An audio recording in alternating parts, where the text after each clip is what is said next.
Point of order, Dr. Russell Norman. I seek leave to ask question number 5 from the House. Leave is sought to have question number 5 reinstated to the member. Is in objection to that course of action? There is objection. Question number 6, the Honourable David Parker. Thank you, Mr. Speaker. My question is to the Minister of Finance. Does he stand by his Budget 2011 statement that the amount of new debt raised by the government on a weekly basis in 2012 will fall by more than 2/3 to around $100 million? The Honourable Bill English. Yes, Mr. Speaker, on a net basis, that was the estimate of required net borrowing for the 2011-12 financial year. Supplementary. The Honourable David Parker. Would the amount borrowed have been less if the economy had grown faster? The Honourable Bill English. Well, Mr. Speaker, that is possible, but then you never know, because even if the economy was growing a bit faster and there hadn't been an earthquake, we might have borrowed less. The Honourable David Parker. If the economy had grown by as much as he projected in his 2009 budget, and as much as he projected in his 2010 budget, and as much as he projected in his 2011 budget, how much less would the government's borrowing be this year? The Honourable Bill English.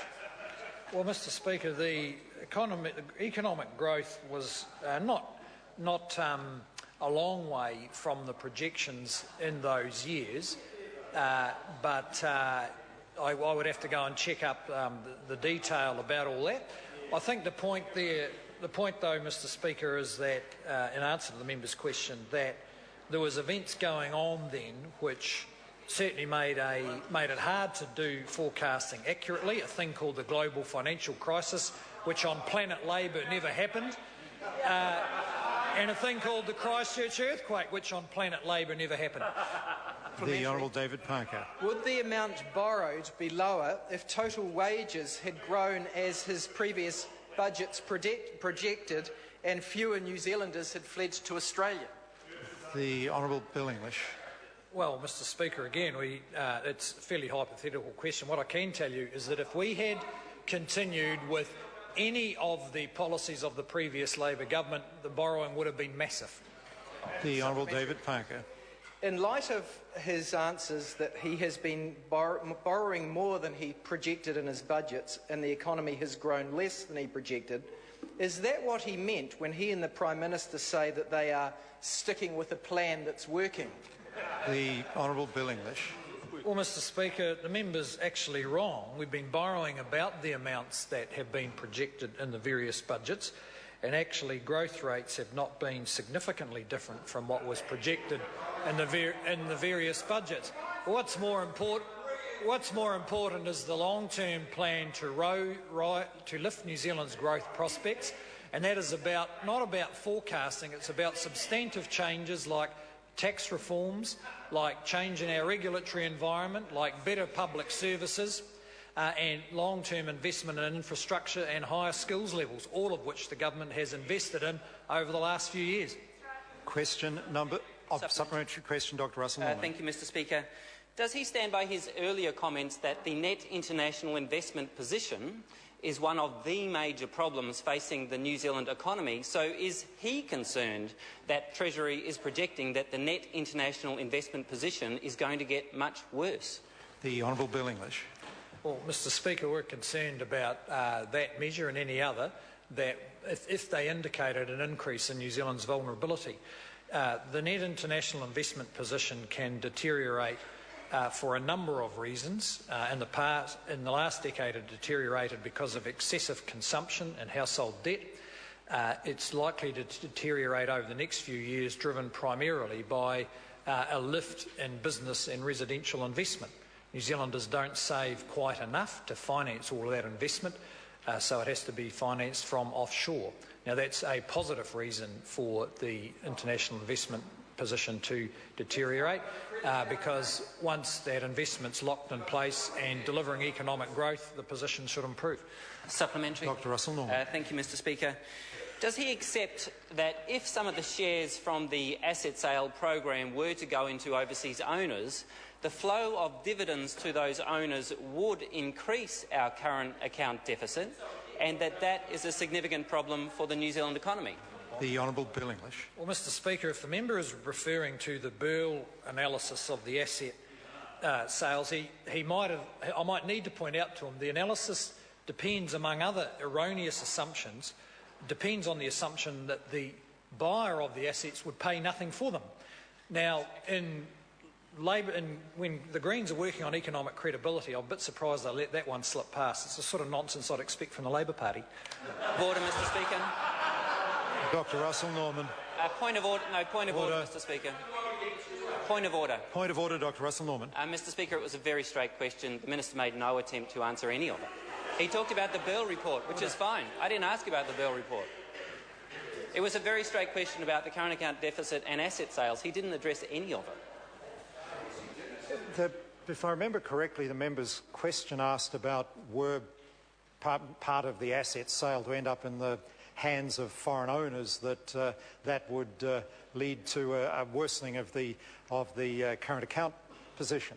And the Prime Minister, sorry, the Minister of Finance did refer to the Burl report, but pointed out that were that to be the event, that report had priced the assets on sale to those foreign owners at zero, and that therefore the analysis of the impact on the current account was impossible from that position, is basically what I understood him to be saying. Now, I accept it's not exactly the question the member asked, but the member, because of previous events, does have a lot of supplementary questions available to him, and I think could probe that one a bit more deeply.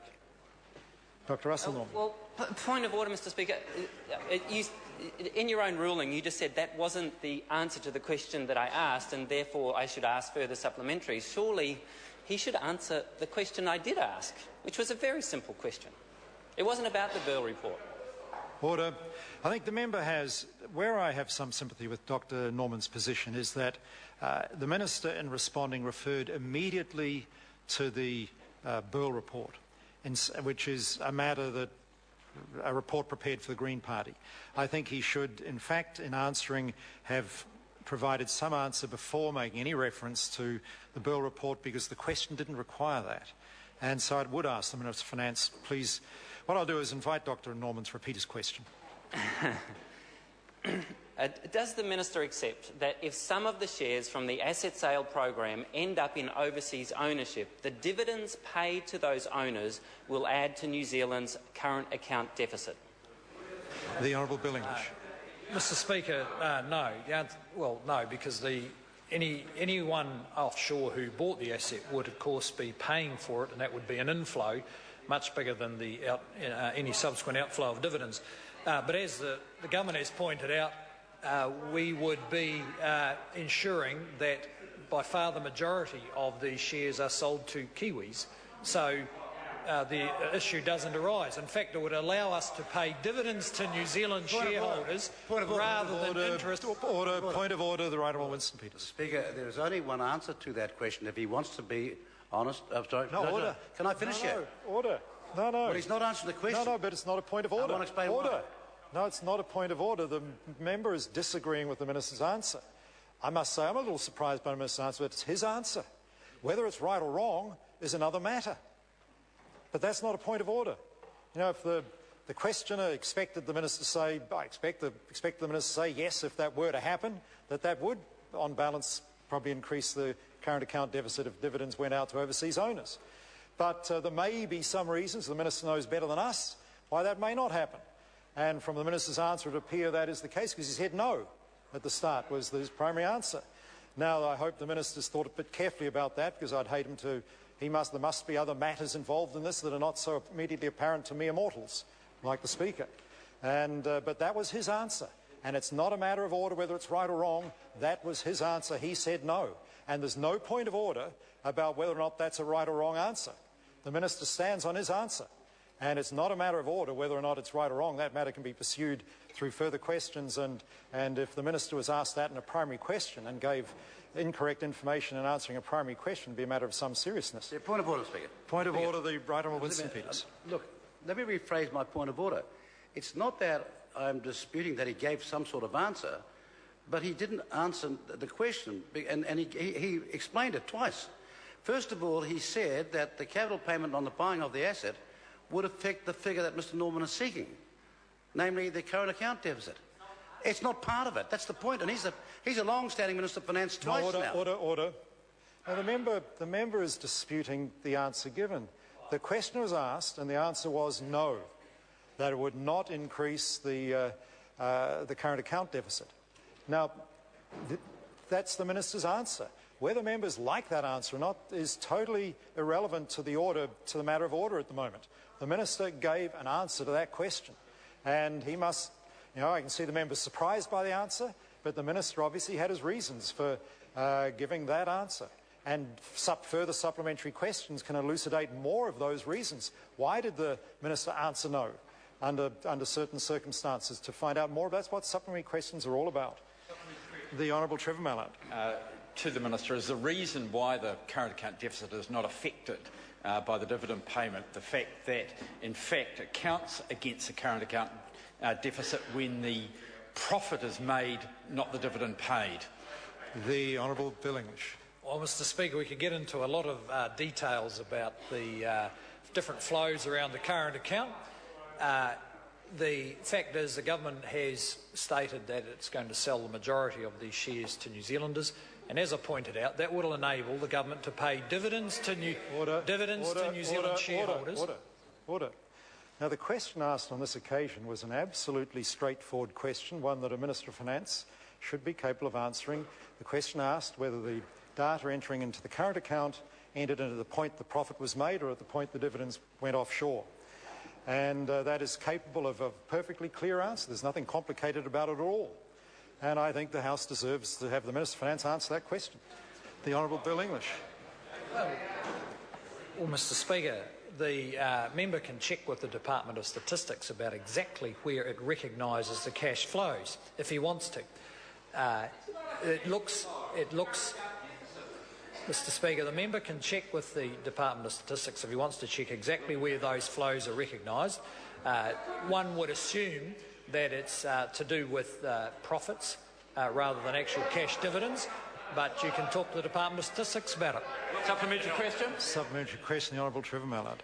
Is the Minister telling the House that he does not know when something counts against the current account deficit in these circumstances? The Honourable Bill English. Mr Speaker, I'm quite happy to acknowledge to the House I don't know how the statisticians exactly count the flows from foreign investments in New Zealand. I suspect the member does because he's well known for spending all his time studying statistics. That's not fair. The question, order. No, I'm on my feet. There won't be further comment. We don't need to go down that track. Supplementary question, Dr Russell Norman. Thank you, Mr Speaker. Is the Minister of Finance aware that the payments for the shares is not part of the capital account? And if the Minister of Finance is not aware of the components of the current account deficit, the current account deficit, then are we to be worried about his management of the economy? The Honourable Bill English. Mr Speaker, no. Question number 7, Shane Arden. Thank you, Mr Speaker. My question is to the Minister for